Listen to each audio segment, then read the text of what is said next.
divided into small lots and sold. You can imagine, we had homes all over this area.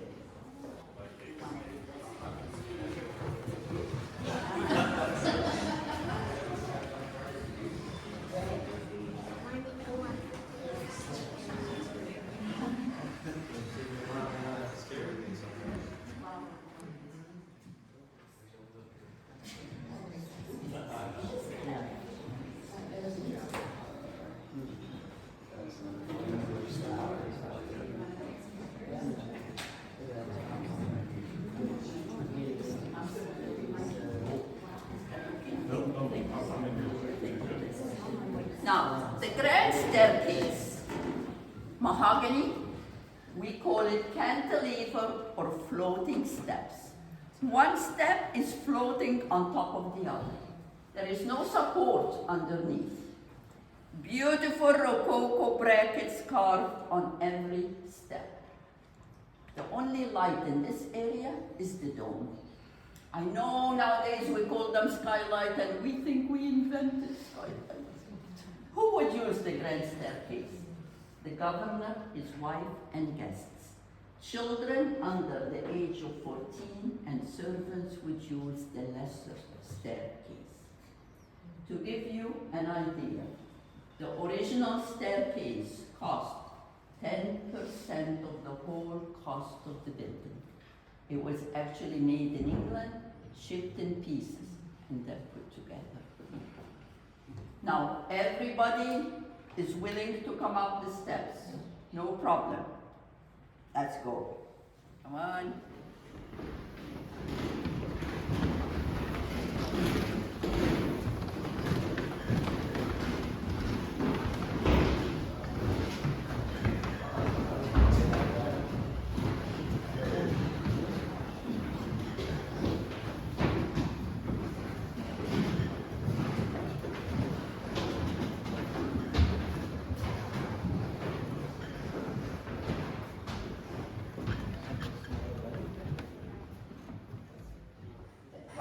Was how much did it cost the building when they built it in the 1950s? The building plus the furniture cost $3.5 million.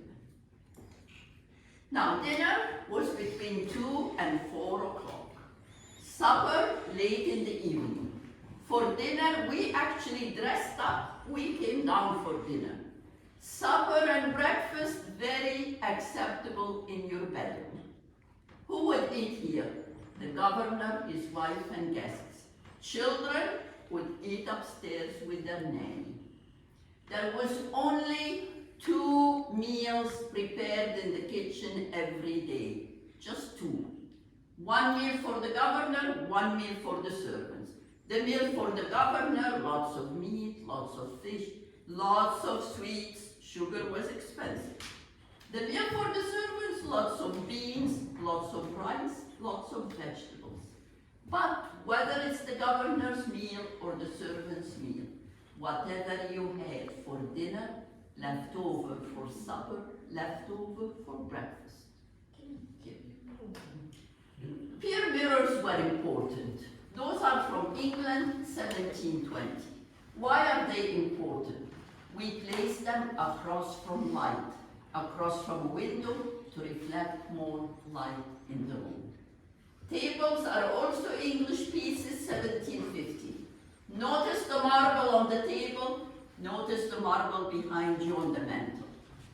And I want to mention, all the mantles you will see today are from around 1770. They all came from England. They were purchased from estates that were demolished or auctioned through the years. They're all different, they're all beautiful. The paintings on the wall are period pieces. This is John Manners, a very good friend of Governor William Tryon. Mary, Queen of Scots, painting is a period piece. She never came to visit. Thomas Reid, a Scottish philosopher. Again, the painting is a period piece, but he is well known as the man who introduced the school of philosophy.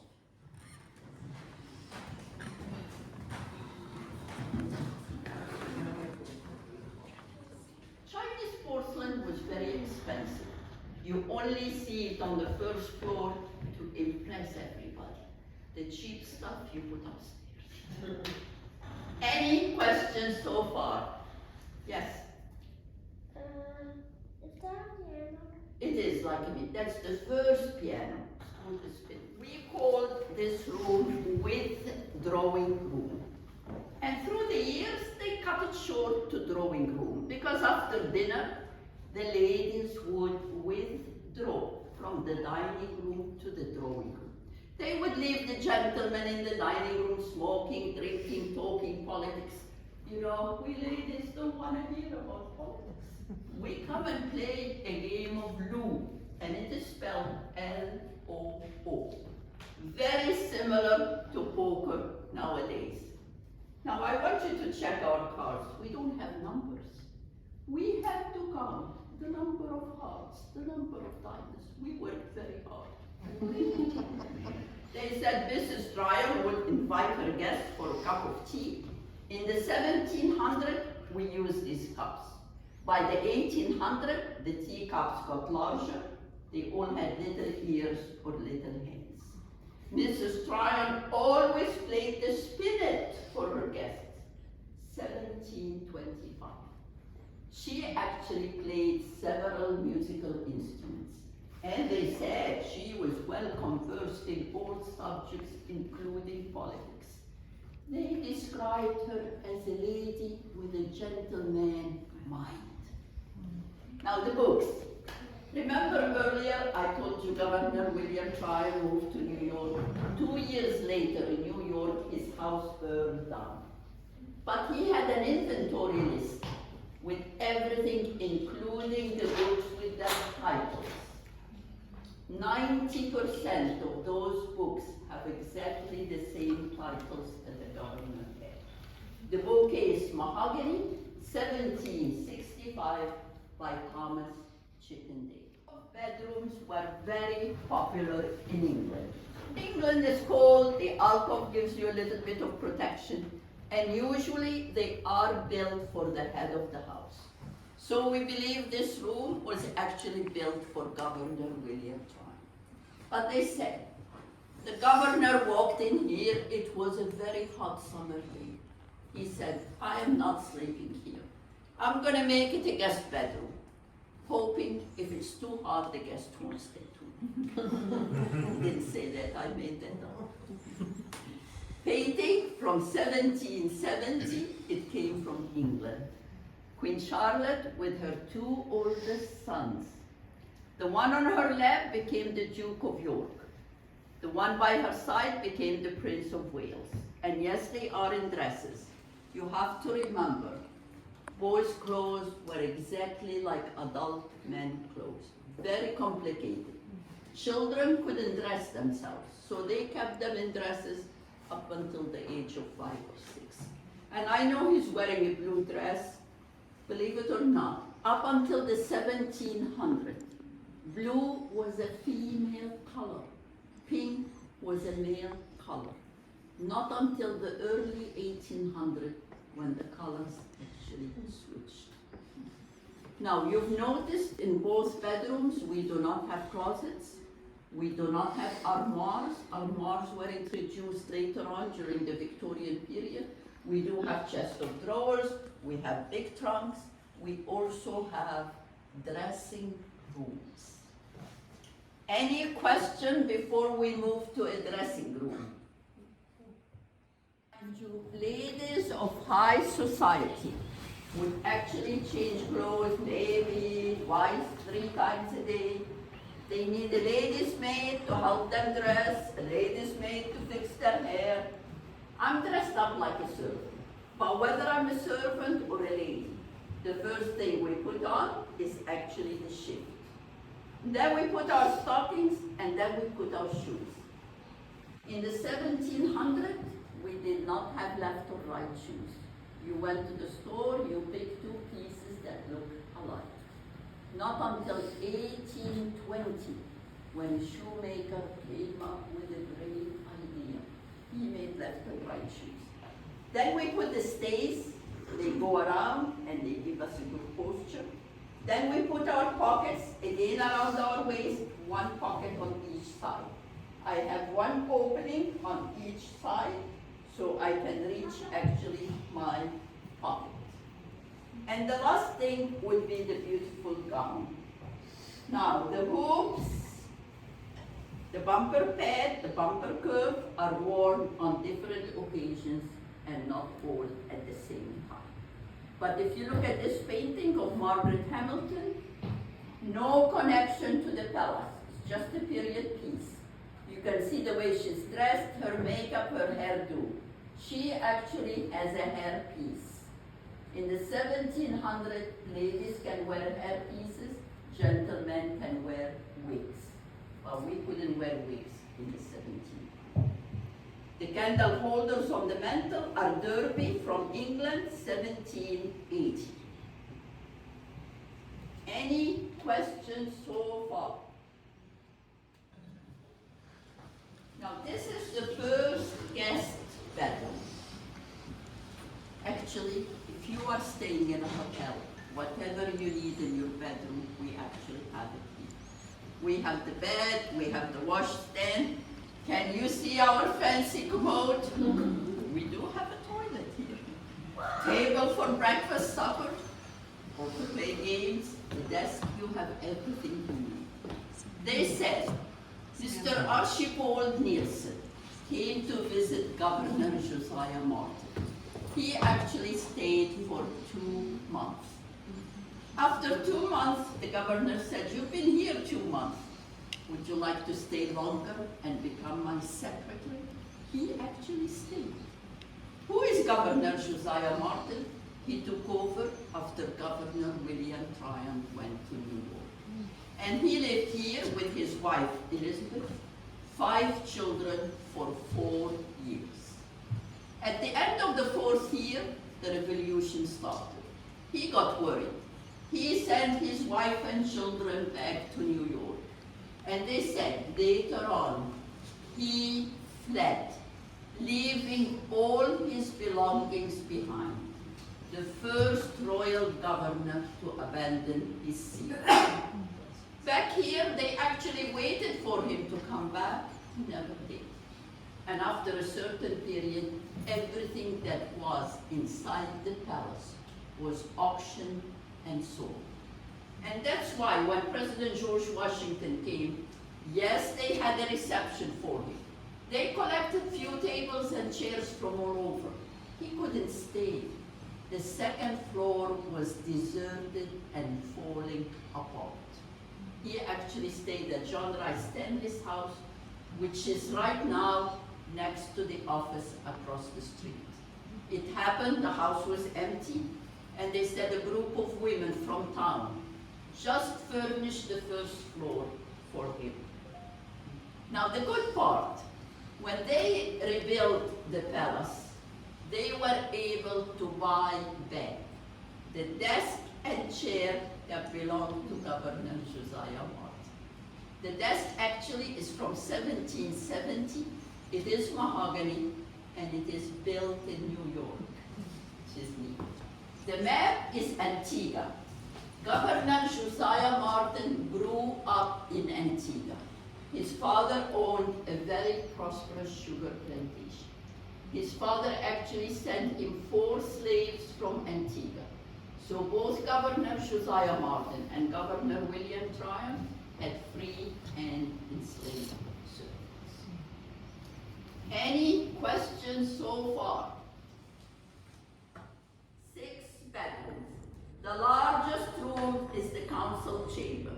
And that's where the governor conducted all his business.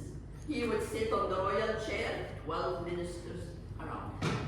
When he moved here in December 1770, he gave a huge ball. They removed the furniture. They actually had dancing in this area. And for all the younger generation, in 1791, when President George Washington was visiting the southern states, he spent 2 nights in New Bern, April 20th and 21st. They had a huge reception for him. Guess where he danced? council chamber. Rumor has it, he danced with 70 women. Now, who appointed Governor William Tryon? King George III. His wife, Queen Charlotte, they had 15 children. Only 13 grew up to adulthood. King George I, he is the great-grandfather of King George III. The coat of arms. The lion represents England. The unicorn represents Scotland. In the middle, the House of Hanover. The writing at the bottom, God is my right. Please notice, we have the head of the Queen on one side and the head of the King on the other. The chandeliers, Anglo-Irish crystal, 1790. Furniture period pieces with one exception. The harpsichord is a reproduction and that is actually used on special occasions. You all are walking on hard pine. How did we clean our floors back then? Dry sand. Scrub it with a brush and then with a broom sweep the sand. Of course, nowadays we use vacuum cleaners. And then Josiah Martin and his wife did not sleep in separate bedrooms. This was actually the master. Like ladies, gentlemen clothes. We start with a shirt, they start with a shift, or shirt, we start with a shift actually. Then they put their stockings, shoes, breeches, waistcoat, full coat. And you can see the number of buttons would be very hard for a child to dress up. And if you look behind you, you can see a painting with a gentleman all dressed up and he is wearing a wig. This gentleman is Charles Tryon, father of Governor William Tryon. This painting was actually given to the palace a few years ago by Lady and Lord Tryon, distant cousins of Governor William Tryon. But like all bedrooms, you have your washstand, you have your commode, you have a table for breakfast, supper, or to play games. You have everything you need. All the beds you have seen today are dressed up for winter. We can pull the furnishing, we can close it for warmth. The summer bed would be dressed up with a mosquito net because we actually would open the windows. We have 2 small rooms left. I'm going to tell you what's inside them, and then you can walk through, because I cannot take the whole group. The first room is a children's bedroom. Maybe little Margaret would sleep on one bed, the nanny would sleep on one bed. What's important in that room is the high chair. The high chair belonged to Governor Josiah Martin's children. That was another piece they were able to buy there. And actually, it is made in USA. It is mahogany from 1770. And please look at the play furniture. They're beautiful. We have an ugly doll over there from 1750. You don't have to look at it. Now, the next room would be mainly for the children, where they dress, undress, play, do their homework. There is not much really in it. There is one floor up. Everybody likes to ask if servants stayed up. There are no windows, no air circulation. It was used as a storage. Tryon Palace is using it as a storage. Then we are going to take the lesser staircase. Going down to the cellar, you're going to see buckets hanging on every floor. Those are fire buckets. They all have numbers. They all have the coat of arms in case we lose one. Usually there will be sand inside them. Those are reproduction. They're made of wood. Original buckets would be made of wood covered with leather. Any questions before we start? Yeah. Well, what's that painting of? Those are Dutch ships. Dutch ships? Painting is just a period piece, no connection actually to the past. Okay. Start.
That's why we keep the wine and spirits. That's why we keep the fruits.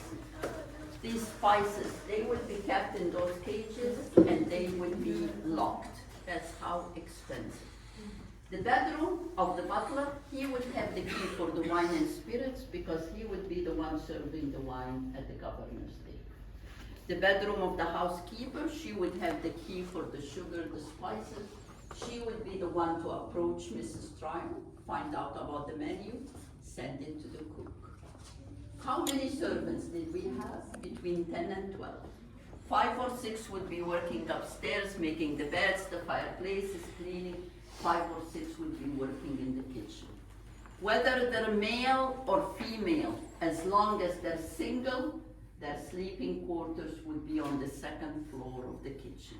If they're married, they would have their own place outside from the grounds. How did we get the food from the kitchen to the palace? Servants would carry the food on pewter plates. Why pewter? Pewter would hold the heat. Because they walk out to the cellar, up to the housekeeper's office. She will make sure the food is placed on good china before it was placed on the table. Now, when you're looking in these rooms, you will find out there is one section of the wall red brick. They left it, they did not paint it, because they want you to see that the palace was actually built on its original foundation.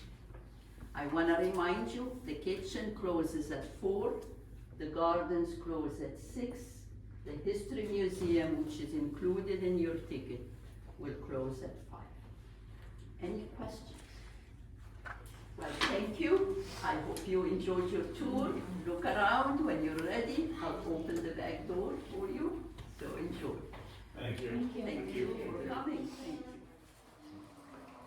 Well, whatever they may have told you in the palace, this building is where we do all the real work. They just talk and look pretty. The hearth room here is where all the food gets prepared. We feed everybody on the estate. The governor gets a very rich menu. The servants get a very plain menu, but all of it comes out of here. There are some recipes on the table there that are copied from 18th century cooking books, and they are typical of dishes that you find on the governor's table, as well as examples of things that we make in here, because we do cook, as I'm sure your noses have already told you. We have a vegetable garden in the back. We grow vegetables and fruits and herbs that we use when we cook, just like they did in the 18th century. We use fire and embers to cook with, just as they did. We use the same kinds of tools that they use, like the ones you see around the fireplace here. We have nice big windows in our very modern, very state-of-the-art hearth room. They let in lots of light. That way you don't have to burn as many candles. Candles can be expensive. You don't want to waste those on service activities. We have a water heater over here, nice convenient feature. These are called English coppers. You fill the coppers with water and then you have a firebox underneath each one to provide heat. So since we have 3 of them, we can have hot water, heated water, warm water, whatever we need all day long. You can cook with it, keep your hands and utensils clean as you cook, so you're not going to transfer odors or taste between dishes. And in the next room, the scullery maids can fill up their wash tubs using the hot water so they can clean all the dishes and utensils. All of our rooms connect, so you'll be walking in a big circle, and if you see anything or think of anything you have a question about, that's what we're here for, and there's 2 more upstairs. So we like questions. Where's that hopper used for? Is that for candles? Right here? Yeah. That's a scale. Oh, That's where you weigh your ingredients. If you look at the recipes on the table, they say things like, take a handful of flour. Well, how big is a handful? Your handful, your handful, my handful, they all vary. Or things like a piece of butter the size of a chicken's egg. How big is a chicken's egg? Depends on the chicken. So if you have 1 recipe and 6 cooks, you're going to end up with 6 results because everybody's got different sized hands. So if you want consistency in the recipe every time you make it, then you weigh your ingredients. But we don't have standardized cups or tablespoons or any of those smaller measurements yet. But we do have ounces and pounds, so you're going to use the scale to weigh your ingredients, and that is how you make a pound cake. Pound of butter, pound of flour, pound of sugar, pound of eggs. Mix together well and make a dough done. And that's exactly how the recipe works. This is an antique, that's why it's up so high, and we have a cook who is 6'7", so we have to keep it above his head, so he doesn't bang into it. Ordinarily, it would be down for them to actually use it. My spoon in here, I would have labeled what I wanted and had some bread. Come right on in. And had some bread to go with that. And then as soon as I was finished eating, I am back to work. And as I was saying, this room sometimes doubled as our wash area. You can see those large copper pots there. If we had to do laundry indoors, we would have used that. But it was just so much easier to set up fires near the well than it would have been to tote all that water in here. And then once the laundry was done, they would have hung it up on trees, bushes, fences, whatever was available. Even though we have this lovely line here, that rope, that was used for drying herbs. They really didn't think of inventing the clothesline for until the early 1800s. So the clothesline was not in use at that time, even though rope was readily available and had been available for a long time.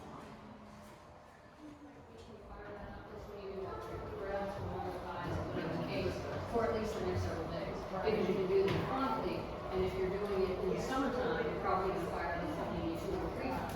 Very next to the government.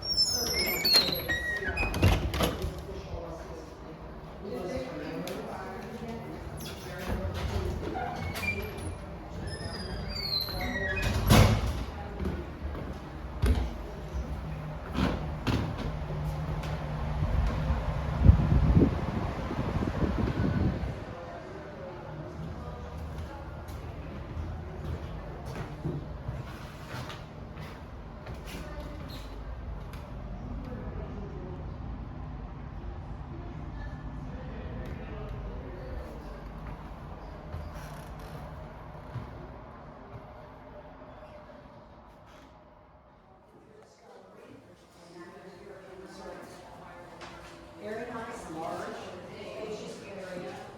Have you ever seen a Downton Abbey? That's how I know some of the stuff that's been said. So Downton Abbey, all those servants gather together and they all eat at the same time, but that happens in that century, it doesn't happen in this century.